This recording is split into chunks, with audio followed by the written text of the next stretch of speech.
Hello നമസ്കാരം. നിങ്ങൾക്കുള്ള ഒരു 3 കാർഡ് ടൈംലെസ് ടാറോ ഗൈഡൻസ് ആണ്. അപ്പോൾ നിങ്ങളോട് എന്താ പറയണതെന്ന് വെച്ചിട്ടുണ്ടെങ്കിൽ, ഞാൻ ആദ്യം തന്നെ എനിക്ക് ഈ 2 കാർഡ് പ്രത്യേകം കിട്ടിയപ്പോൾ വന്നൊരു ഫ്രേസ് ആണ് hidden message. Okay, hidden energy. അതായത് നിങ്ങൾക്ക് ലഭിക്കുന്ന പല സൈൻസ്, സിങ്ക്രനസിറ്റീസ്, അല്ലെങ്കിൽ നിങ്ങൾക്ക് വരുന്ന ഇൻറ്റ്യൂട്ടീവ് ആയിട്ടുള്ള ഡൗൺലോഡ്സ്. ഓക്കെ, അപ്രതീക്ഷിതമായിട്ട് ഏതെങ്കിലും ഒരു കാര്യത്തിനെ കുറിച്ച് പെട്ടെന്ന് ഓർമ്മ വരിക, അല്ലെങ്കിൽ എന്തെങ്കിലും ഒരു പ്രത്യേക ഒരു സന്ദേശം പോലെ, അല്ലെങ്കിൽ ഒരു സെന്റൻസ് പോലെ പെട്ടെന്ന് നിങ്ങളിങ്ങനെ നിങ്ങളുടെ തോന്നൽ പോലെ നിങ്ങൾ കേൾക്കുകയാണ്, പക്ഷെ ഒരു തോന്നൽ പോലെ ഉണ്ടാകുക. അല്ലെങ്കിൽ ഇതുപോലെ തന്നെ ചിലപ്പോൾ നിങ്ങളുടെ ചുറ്റുമായിരിക്കും പെട്ടെന്ന് ഏതെങ്കിലും ഒരു ഫ്രേസ് നിങ്ങൾ കാണുമ്പോൾ നിങ്ങൾ അതിൽ ശ്രദ്ധ നിങ്ങളുടെ ഓട്ടോമാറ്റിക്കലി പോവുകയാണ്. ഓക്കെ, അതിലൊക്കെ നിങ്ങൾക്കൊരു സന്ദേശം, നിങ്ങൾക്കൊരു ഗൈഡൻസ് അടങ്ങിയിട്ടുണ്ടെന്ന് മനസ്സിലാക്കുക. അപ്പോൾ പെട്ടെന്ന് തന്നെ നിങ്ങൾക്ക് അതിന് എന്താണ് ആ ഗൈഡൻസ് എന്ന് മനസ്സിലാക്കാൻ പറ്റുന്നില്ലെങ്കിൽ ഒരു ബുക്ക് അതിനായിട്ട് മാറ്റിവെക്കൂ.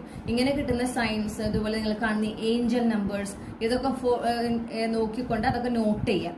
ഓക്കെ, എന്നിട്ട് ആ ഓരോ കാര്യങ്ങളും അതുമായിട്ട് ബന്ധപ്പെട്ട് അതിന് കുറച്ച് ഒന്ന് എന്താ പറയുക സെർച്ച് ചെയ്ത് നിങ്ങൾ അതിൻ്റെ ഒരു അർത്ഥം മനസ്സിലാക്കിയെടുക്കാൻ ശ്രമിക്കുക. അങ്ങനെ ആകുമ്പോഴാണ് നിങ്ങളുടെ ജീവിതത്തിൽ നിങ്ങൾ ആഗ്രഹിക്കുന്ന നിലയിൽ നിങ്ങളുടെ ജീവിതത്തിൽ ഒരു വളർച്ചയും ഒരു വിജയമൊക്കെ വേണമെങ്കിൽ അതിലേക്ക് എത്തിപ്പെടാനുള്ള നിർദ്ദേശങ്ങളാണ് ഇത്തരത്തിലുള്ള ഏഞ്ചൽ നമ്പേഴ്സിലൂടെയും പല സയൻസിലൂടെയും ഈ കാണുന്ന എന്താ പറയുക ചില ഫ്രേസസിലൂടെയും അല്ലെങ്കിൽ നിങ്ങൾക്ക് കിട്ടുന്ന ഡൗൺലോഡ്സിലൂടെയൊക്കെ കൊണ്ടുവരുന്നത്. അതിലത് ഒളിഞ്ഞിരിക്കുന്നത് എന്തുകൊണ്ട് എന്ന് ചോദിച്ചിട്ടുണ്ടെങ്കിൽ നിങ്ങൾ അത്രയും മൈൻഡ്ഫുൾ ആകണം. ഓക്കെ, നിങ്ങൾ മൈൻഡ്ഫുൾ ആകുമ്പോഴാണ് നിങ്ങൾക്ക് ആ മെസ്സേജസ് കൃത്യമായിട്ട് കാണാൻ പറ്റുള്ളൂ. മൈൻഡ്ഫുൾ ആകണമെങ്കിൽ നിങ്ങൾ പ്രസന്റ് മൊമെന്റിലായിരിക്കണം. നിങ്ങൾ ഈ ഒരു മൊമെന്റിലായിരിക്കും. നിങ്ങളുടെ ഒരു പ്രശ്നം എന്ന് പറഞ്ഞാൽ നിങ്ങൾ ഈ മൊമെന്റിലായിരിക്കുന്നില്ല എന്നുള്ളതാണ്. നിങ്ങൾ ആഗ്രഹിക്കുന്ന കാര്യം ഇപ്പം നടക്കുന്ന ആലോചിച്ചിരിക്കുക, അല്ലെങ്കിൽ നടക്കാത്തതിൽ ടെൻഷൻ അടിക്കുക, അങ്ങനെ, അല്ലെങ്കിൽ മറ്റുള്ളവരുടെ ഏതെങ്കിലും കാര്യം ആലോചിച്ച് അതിൽ ഫോക്കസ് ചെയ്യുക. നിങ്ങൾ നിങ്ങളുടെ ജീവിതത്തിൽ ഫോക്കസ് ചെയ്യുക, ഈ ഒരു മൊമെന്റിൽ ആയിരിക്കുക.